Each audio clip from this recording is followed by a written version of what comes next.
Mes amis, ce que vous allez voir maintenant, c'est la fin définitive et incontestable de l'ère du déni iranien.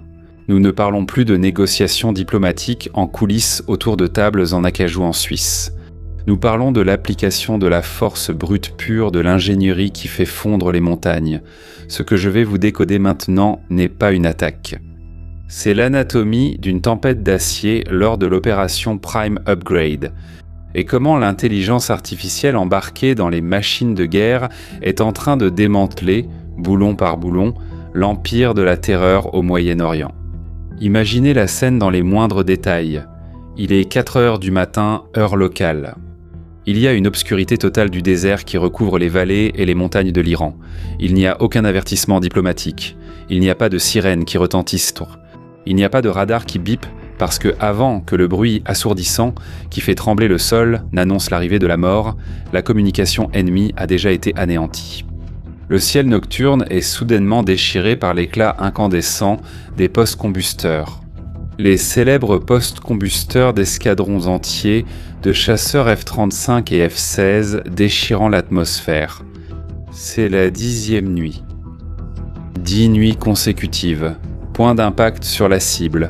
Boum, et les centres de commandement de la garde révolutionnaire réduits en cendres. Des missiles balistiques explosent à l'intérieur de leurs propres tubes cachés. Et le réseau logistique militaire de Téhéran est chirurgicalement amputé par les forces armées américaines. Le commandement central des États-Unis, le CENTCOM, n'envoie pas de messages sur Twitter. Il pratique une lobotomie sur l'arsenal ennemi. Et la star invisible de ce doux sacre technologique est le F-35 Light II. Ici, nous devons appliquer notre règle de traduction d'impact pour que vous compreniez l'échiquier militaire. Le F-35 n'est pas seulement un avion rapide qui tire. Le F-35 est un superordinateur volant indétectable. Un serveur d'intelligence artificielle avec des ailes coûtant plus de 80 millions de dollars par unité. Avec un poids de décollage énorme, il opère comme un léviathan invisible. Le tableau de bord du F-35 possède des capteurs tellement avancés qu'ils permettent aux pilotes de littéralement voir à travers le fuselage de l'appareil, visant directement la cible au sol. Cela signifie que pendant que les généraux iraniens dorment en jurant que leurs missiles et radars mobiles fournis par la Chine et la Russie sont indétectables, dans l'obscurité de la nuit profonde, le F-35 a déjà cartographié jusqu'à la température. Le pneu de leur camion. Ils détruisent dans des cibles souterraines que l'Iran avait juré devant le monde entier qu'elles étaient impossibles à trouver. Et pour démanteler cette machine militaire vieille de plusieurs décennies, le Pentagone n'a pas seulement apporté le marteau tactique, ils ont pris le scalpel et la grosse masse.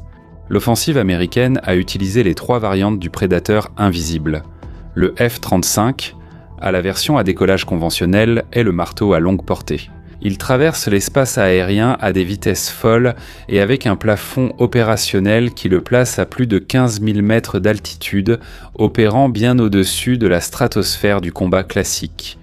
Le F-35B, une anomalie de la physique militaire, avec sa capacité de décollage et d'atterrissage vertical, opère à partir de porte-avions d'assaut amphibies plus petits, transformant n'importe quel point de l'océan en une base aérienne furtive.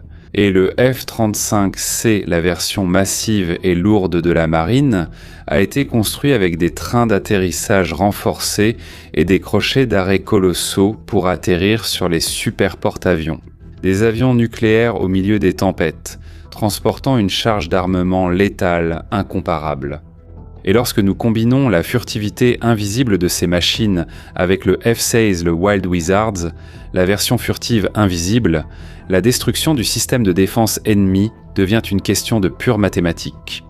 Le F-16CJ est un chasseur spécifiquement conçu pour une mission suicide que l'aviation de combat appelle SEAD, suppression des défenses aériennes ennemies. Le travail de ce pilote est de voler à l'intérieur de la toile d'araignée, de pousser le radar ennemi à s'activer et de le traquer. Et au moment précis où le radar clignote sur le moniteur, le F-16 tire un missile anti-radar directement sur l'antenne ennemie. Le F-35, opérant en furtivité extrême, atteint Mach 1,6, soit presque le double de la vitesse du son, hors de portée visuelle et de l'immense majorité des radars obsolètes. Cela signifie, en pratique, que lorsque l'officier d'artillerie iranien entend le bruit du bang sonique dans l'air, il a littéralement seulement 5 secondes pour prier. Avant qu'une bombe intelligente JDAM de 2000 livres, soit l'équivalent d'environ 900 kg de pur explosif, ne traverse 15 mètres de roches et de béton, faisant fondre le toit du bunker et vaporisant absolument tout ce qui respire à l'intérieur. C'est l'anéantissement instantané de milliards de dollars investis dans des tunnels. Mais le génie tactique de cette opération va au-delà de la furtivité. Les médias ne vous le disent pas, mais la colonne vertébrale de cette attaque, c'est la connectivité brutale du système américain. Les États-Unis ont déployé les chasseurs F-18, lançant les redoutés missiles de croisière ALCM, Air Launch Cruise Missile. Regardez l'absurdité de cela. Ces chasseurs tirent des missiles avec des ogives de 1000 livres, soit presque une demi-tonne, à des dizaines de kilomètres de distance, complètement hors de la zone de danger des missiles iraniens. Le secret de cette coordination létale ne réside pas seulement dans les avions, mais en mer. Toute cette force aérienne est connectée en temps réel au légendaire système de combat Aegis, embarqué sur les navires et les contre-torpilleurs de la marine qui assurent le blocus. Le système Aegis est comme le cerveau de l'opération, le 6e homme idéal d'une équipe de basketball. Il traite les données de tous les navires et partage la télémétrie en direct avec les F-35, F-16 et F-18. C'est la multiplication de la force absolue. Le pilote ne tire pas à l'aveugle. Il tire avec la vision partagée de toute une flotte navale. Et quelle est la réaction de l'Empire de la Terreur lorsqu'il se rend compte que son infrastructure est en train d'être anéantie ? Quand leurs quartiers généraux de la garde révolutionnaire brûlent dans des villes stratégiques comme Tris, ils vont à la télévision d'État, mentent effrontément et tirent sur tout ce qu'ils peuvent. Ils déclenchent le protocole de guerre hybride. La garde révolutionnaire islamique est allée à la télévision pour annoncer à son peuple que, oui, ils ont riposté au bombardement. Ils ont affirmé avoir tiré des salves de missiles balistiques de représailles et des drones contre des positions américaines, au Koweït, en Jordanie et à Bahreïn, en visant les radars. Mais voici la rupture avec le schéma habituel. L'ironie étrange qui prouve le désespoir tactique et le sabotage économique. Ils l'ont affirmé fièrement. Et faites attention aux 4 vents qui ont détruit l'infrastructure vitale du centre de données d'Amazon au Bahreïn. Oui, mes amis, la garde révolutionnaire islamique a déclaré la guerre en bonne et due forme à Amazon et à l'informatique en nuage. Pourquoi l'Iran ciblerait-il des serveurs cloud d'entreprise ? Parce que dans la guerre hybride moderne, l'attaque ne vise pas seulement à briser le blindage des chars, elle vise à briser les économies. La chaîne d'approvisionnement est l'infrastructure mondiale des entreprises. Ils avaient déjà menacé de couper les câbles à fibre optique sous-marins cruciaux pour isoler l'Occident numériquement. Ils veulent cibler le centre financier, le marché des capitaux et les données logistiques mondiales qui sont stockées et acheminées sur les serveurs d'Amazon. Puisqu'ils ne peuvent pas vaincre le F-35 dans les airs, ils essaient de mettre l'économie mondiale hors ligne via le réseau, en forçant le secteur des entreprises à ressentir la douleur. La réponse du renseignement militaire du CENTCOM à la déclaration de guerre contre l'Amazone iranienne a été d'un humour létal, tactique et acide. Le Pentagone n'a pas publié de note de protestation. Ils ont diffusé en haute résolution les images des F-35 et F-16, lançant des missiles sur les bases de la garde révolutionnaire. Le message visuel était clair. L'Iran pense qu'il peut paralyser notre logistique de livraison mondiale. Le CENTCOM vient d'offrir à l'ayatollah une mise à niveau immédiate et gratuite vers le service Prime. C'est une livraison express en moins de 24 heures, mais les caisses pesant 1 tonne et descendent directement à travers le toit. L'opération Prime Upgrade a écrasé la menace. Et comment l'Iran paye-t-il tout cela ? Comment un pays dont l'économie est brisée par les sanctions construit-il des milliers de bunkers et lance-t-il des salves de missiles balistiques ? Le secret obscur se trouve en Asie. Les renseignements commerciaux américains indiquent que l'Iran collecte environ 500 millions de dollars par jour en revenus pétroliers continus, provenant principalement et presque exclusivement de la Chine. Cet argent entaché de sang est la véritable carte black de la garde révolutionnaire islamique. La Chine finance la machine de guerre de Téhéran et l'Iran utilise cette carte pour acheter des drones et creuser des tunnels. Mais pendant que l'Iran tente de détruire l'économie mondiale, les Américains défendent l'artère du monde. Peu de gens le savent, mais ces derniers mois, l'opération navale du CENTCOM a déjà escorté le passage sécurisé de 900 immenses navires commerciaux à travers les eaux critiques du détroit, déplaçant l'équivalent de 450 millions de barils de pétrole brut rien que depuis le mois de mai. Ils ont protégé le marché contre l'hystérie. Et pour que tu comprennes le poids absurde de l'économie et des récits de guerre, j'ai besoin d'une action rapide et décisive de ta part maintenant. C'est rapide. Les bureaucrates et les grands médias abhorrent les chaînes qui révèlent les véritables mécanismes du pouvoir, parce que notre contenu dissout l'aliénation imposée par l'État.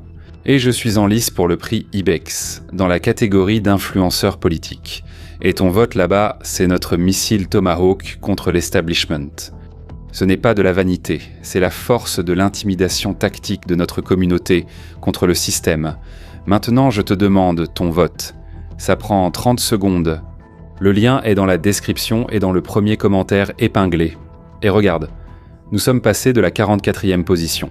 Fais attention à quel point tu as du pouvoir ici sur la plateforme. Et maintenant, nous sommes à la première place pour le classement dans le top 20 national. Alors, vote chaque jour jusqu'à mardi prochain pour que nous puissions nous qualifier pour la prochaine étape. Si tu te demandes si la situation peut empirer, oui, c'est possible. Nous sommes en concurrence avec des journalistes brésiliens qui sont allés pleurer la mort de l'ayatollah en Iran. Seuls les amis du régime peuvent entrer en Iran, mes amis. Maintenant, faites attention, parce que le théâtre diplomatique est en train de s'effondrer. La psychologie du régime iranien a été exposée au ridicule. À la télévision d'État iranienne, ils diffusent des vidéos fortement montées de leurs nouveaux drones et véhicules de combat. Le régime bombe le torse, pointe vers les caméras, feignant une force brutale et une stabilité inébranlable devant sa propre population opprimée. Mais si vous pensez que l'Iran est confiant, hautain et prêt à affronter l'Occident dans la bataille finale, attendez de voir. Les messages secrets. Les transcriptions diplomatiques désespérées qui ont été interceptées par les canaux du renseignement. Dans les coulisses sombres de la guerre, la direction iranienne supplie littéralement dans un état de panique systémique et d'effondrement diplomatique, envoyant des messages frénétiques au Qatar, à l'Égypte et au Pakistan. Ils supplient à genoux le Qatar et l'Égypte de formaliser et de présenter immédiatement une proposition de cessez-le-feu au nom de l'Iran. L'instruction interceptée était pathétique. S'il vous plaît, faites en sorte que l'idée d'arrêter la guerre vienne de vous, pour la paix mondiale, et non de nous. Sur une échelle de 0 à 10, notez ça. Et ce réseau de faveurs diplomatiques cache un secret sale. Il existe un alignement sombre entre ceux qui financent l'Iran et ceux qui gravitent à Washington. Lors des récentes négociations, nous avons vu avec perplexité le Premier ministre du Qatar tourner le dos et snobber diplomatiquement le vice-président américain Joe Vance en signe clair de mépris géopolitique. Des liens obscurs persistent dans ce réseau diplomatique que le Qatar cherche à protéger. Les Iraniens supplinent pour une pause car leur infrastructure vitale de communication est en train d'être anéantie. Et chaque fois que l'Iran est sur le point d'être détruit, que la tête du serpent va être coupée, le Qatar arrive avec une proposition de paix. Le Pakistan apparaît en célébrant. L'Égypte réclame un cessez-le-feu. Le CENTCOM applique une politique de décimation impitoyable. Pour que vous compreniez le poids du mot décimation, ce n'est pas seulement un mot fort. Elle trouve son origine dans les impitoyables légions de l'Empire romain. Lorsqu'une troupe reculait ou échouait, le commandant divisait les hommes en groupes de 10. Il choisissait au hasard un soldat, le plus faible ou le plus fort du groupe de 10, et obligeait les 9 autres à l'exécuter brutalement, purgeant la faiblesse et restaurant la terreur et la discipline dans l'unité. Ce que le Pentagone fait subir aux gardiens de la Révolution, c'est la décimation militaire moderne. Purger, brûler et écraser la machine balistique de l'Iran chaque nuit, radar par radar, bunker par bunker. Ils supplient maintenant qu'on leur accorde un cessez-le-feu de 10 jours parce qu'ils savent que leurs communications opérationnelles se sont complètement effondrées sous le feu américain. Ils veulent gagner un temps vital pour respirer et repositionner leur lanceur mobile. Le piège est en place. Le monde occidental sera-t-il assez faible pour offrir une sortie honorable à l'Iran ou l'utiliser contre nous demain ? Sur cet échiquier où des vies humaines sont en jeu et où des superordinateurs s'affrontent à Mach 1,6, la guerre exige invariablement leur sacrifice ultime. Derrière les écrans de surveillance des systèmes Aegis et les tableaux de bord à 80 millions de dollars du F-35, il y a le facteur humain, le courage, le sang et la chair. Nous avons 50 000 militaires américains déployés et opérant dans cette région hostile en ce moment même. Et pendant cette opération complexe, le véritable coût humain du conflit est apparu au grand jour et le commandement central a rendu des hommages solennels. L'armée a confirmé et publié les noms de 2 de ces soldats héroïques, tragiquement tombés. Des trésors nationaux absolus envoyés en première ligne. Le premier, le lieutenant Tyler James Fira, un jeune officier brillant de seulement 25 ans, plein de promesses, originaire des plages paisibles de Wamparu, à Hawaï. Et la soldate Isabella Gonzalez, une guerrière de seulement 19 ans, originaire de Carrington, au Texas. 2 jeunes au sommet de leur existence qui sont tombés en accomplissant leur mission face au poids des représailles d'un régime uniquement animé par la haine. Leur sang n'a pas été versé en vain dans le désert et nos prières accompagnent leurs familles. C'est précisément la perte inestimable du lieutenant Fira et de la soldate Gonzalez qui protège le Pentagone contre les fausses propositions de cessez-le-feu implorées par l'Iran. Et en tournant la page de cette tension, nous devons regarder vers le tour d'horizon mondial, vers l'horizon de l'innovation, où nous assistons non seulement à la fin de la guerre conventionnelle, mais aussi à la naissance sombre de la prochaine génération de multiplicateurs de force. L'Ukraine et les complexes industriels de défense américains viennent de forger l'avenir tactique. L'Ukraine, opérant sous une pression maximale de survie face à la Russie, vient d'ajouter à son absurde 43e nouveau système de drones de l'année sur le champ de bataille. Leur niveau d'adaptation est frénétique. Ils ont mis en service le drone bateau, une embarcation sans équipage létal qui navigue furtivement jusqu'à la plage ennemie. Et ils débarquent en tirant avec une mitrailleuse automatique lourde de calibre 50 directement contre les tranchées russes. Mais la véritable révolution porte le nom de Thunder, développé par Andrew Industries. Imaginez la scène. Un pilote aux commandes d'un hélicoptère Apache avancé, entouré non pas d'autres appareils pilotés par des humains, mais d'une flotte massive de drones autonomes furtifs à décollage vertical. Le Thunder est le meilleur ailier de tous les temps. Un pilote humain coordonne et dirige simultanément des dizaines de drones, tels des loups chassant dans le ciel. Ils vont devant l'hélicoptère, ciblent les radars ennemis et s'écrasent de contre eux avant même que le pilote humain n'entre dans la zone de danger. La puissance de feu d'un aéronef se transforme instantanément en la puissance de feu d'un bataillon entier.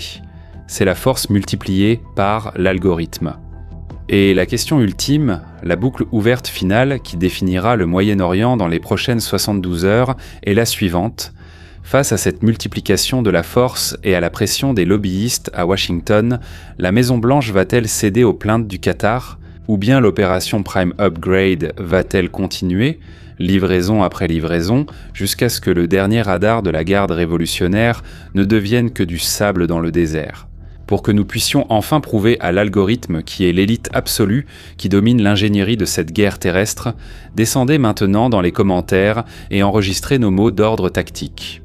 Tapez les mots de passe qui servent de verdict blindé pour notre opération d'aujourd'hui. Fin du déni et multiplication de la force. Je répète, fin du déni et multiplication de la force. Enregistrez ces 2 clés et prenez possession de votre territoire contre la médiocrité. Celui qui ne maîtrise pas sa propre narration devient l'otage de l'adversaire. Et dans les affaires, la règle est exacte, exactement la même. Aujourd'hui, l'attention des gens est la monnaie la plus précieuse. Et c'est pour ça que je recrute 5 entrepreneurs ou professionnels qui sont les meilleurs dans ce qu'ils font, mais qui sont invisibles. Ce qui fait le plus mal, c'est d'avoir une entreprise excellente et que personne ne sache que vous existez. On dirait que seules les petites danses ou les mèmes inutiles deviennent viraux sur les réseaux. Aujourd'hui, tout se joue dans les médias, mon ami. Votre identité ne peut pas être externalisée. Le propriétaire doit s'exposer et orienter la vision de l'entreprise. L'époque où tu filmais n'importe comment avec ton téléphone, sans aucune autorité, et tu vendais quand même, c'est fini pour toujours. Regarde le cas de CIMED, une industrie pharmaceutique, et des magasins Avon. Elles se sont aussi transformées en de véritables entreprises de médias produisant du contenu. Mais ce n'est pas l'agence qui fait ça, c'est le propriétaire de l'entreprise. Et pour sortir de votre bulle, être reconnu dans votre niche et avoir un empire en forçant l'algorithme à travailler pour vous, en faisant fonctionner la machine. Sur les réseaux sociaux, je cumule 50 millions de vues, 50 millions de visualisations chaque mois, monétisées en dollars. Le 16 août, je ferai une immersion 100% en présentiel, en face à face avec moi. Ce n'est pas en ligne, c'est dans mon studio à Curitiba, avec mon équipe professionnelle. Ce sera une rencontre pratique restreinte de seulement 10 personnes, mais il ne reste plus que 5 places.